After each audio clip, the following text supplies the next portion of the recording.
随着奥密克戎毒株在美国加速传播，从美国飞往中国的入境航班确诊病例也不断攀升，这也直接触发了相关航班熔断。自1月4日起，中国民航局多次发布熔断指令，暂停了多个美国至中国的航班。而今年以来，已有70多架次中美航班取消。事实上，1月4日至今，中国民航局已7次发布航班熔断指令，取消140多架次入境航班，涉及美国、法国、加拿大、荷兰等多个国家。就在2020年，全年因熔断而取消的航班为272架次，而2022年的头半个月，因疫情熔断的航班量达到了2020年全年的一半，足见境外这波疫情之凶猛。不过，面对大量航班被暂停，美方并未反思自身防疫不力，反而指责威胁中方。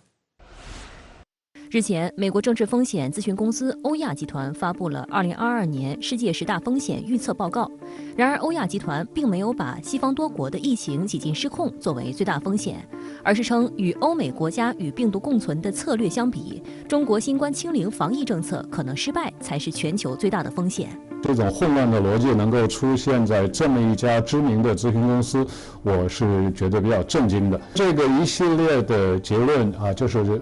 出于他们对中国的形势的完全的无知得出的这么一个风险警告。首先呢，我觉得他的所有结论都是寄托于未知或者寄托于一厢情愿的一种期望吧。比如说这个美国的 mRNA 疫苗的有效性啊，奥密克戎就是它的低致命率啊等等，这些方面我觉得都是未知的啊。未来疫情如何发展，我们说实在，即便现在严肃的科学家也是不敢做出那种断然的预测的。那么对中国国内的情况，他又完全不了解啊。我们中国的这种有序的联防联控联保的措施啊，这个他完全不懂，这个措施是怎么运行的。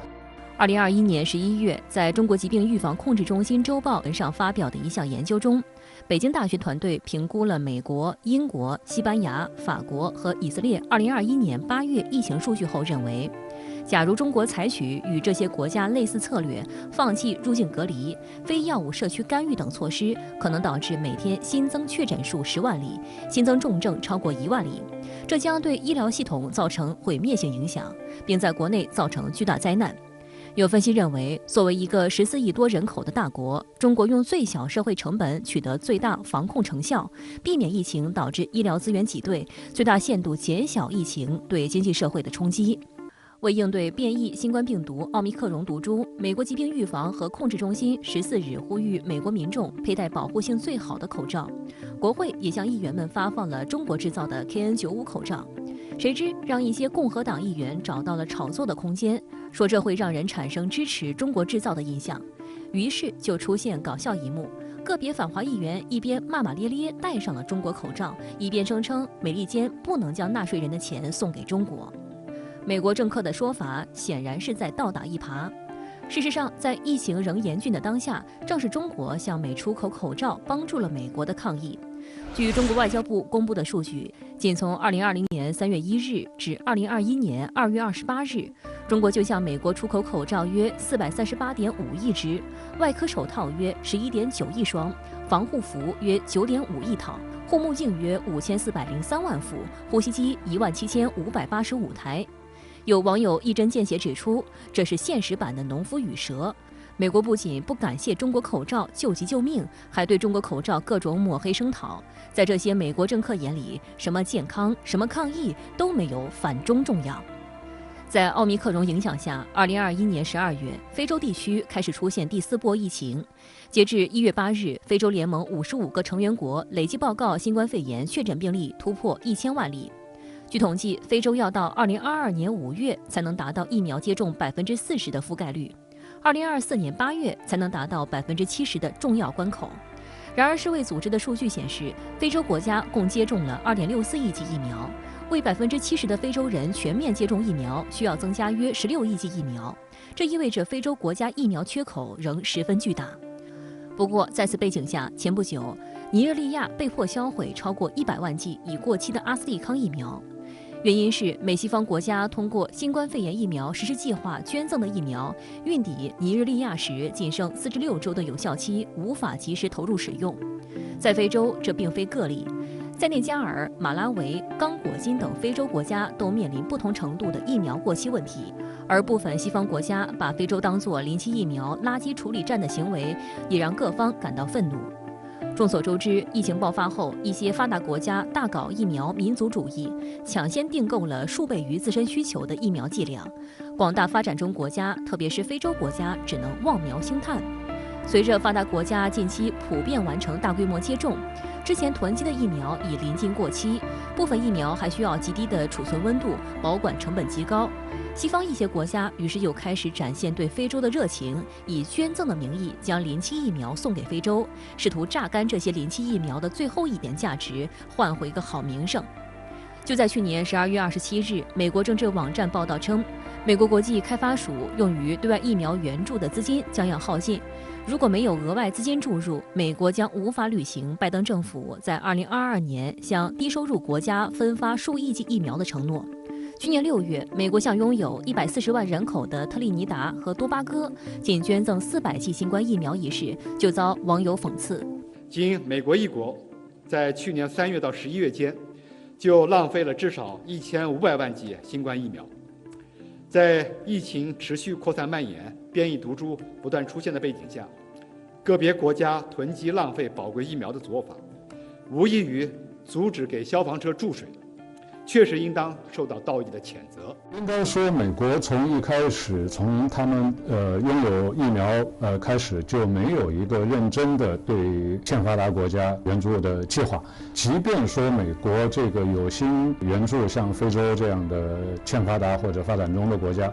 它问题也是非常艰难的。它即使把一小部分这样的 mRNA疫苗运送到非洲，其实最终能够被采用的也是非常有限的。所以在这个问题上，我们真觉得美国就是嘴大，说得多，做得非常少。而且我们也看到，实际上即便是运过去一点点，最后也就不得不扔掉。自打疫情爆发，西方国家似乎就患上了认知障碍症。如果说这种认知障碍症不是由新冠病毒引起的，那又是什么引起的呢？两个因素，一个就是说对中国持比较批评态度的人，就是反华分子，不管你中国做什么都是错的，有这样一批非常非常小的一批人，但是他并不是社会的主流，这不是社会的主流。第二个就是说对中国的认知，因为他社会的情况不一样，历史的文化条件不一样，价值观念不一样，所以对中国的很多做法，他觉得这个跟他们的价值观念呢直接相违背。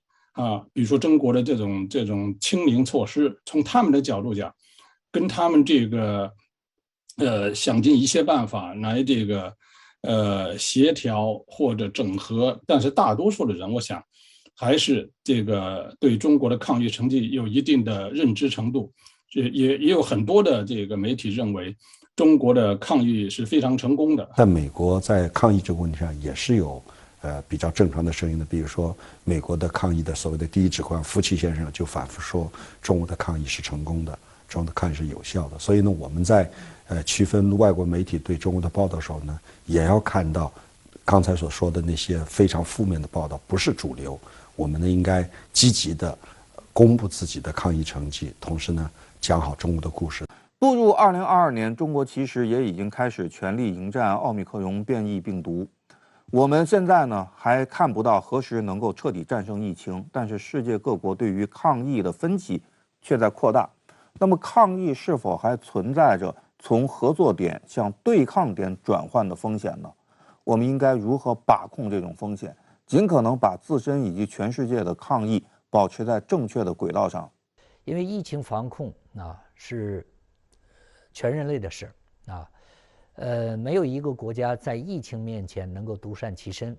如果不联合起来共同的应对传染病的挑战，那么我们只能会被各个击破。我觉得这个呢实际上是一个当务之急再有一个呢，就是我们国家其实还要做好自己的事做好自己的事就是对全球的巨大的贡献因为中国现在在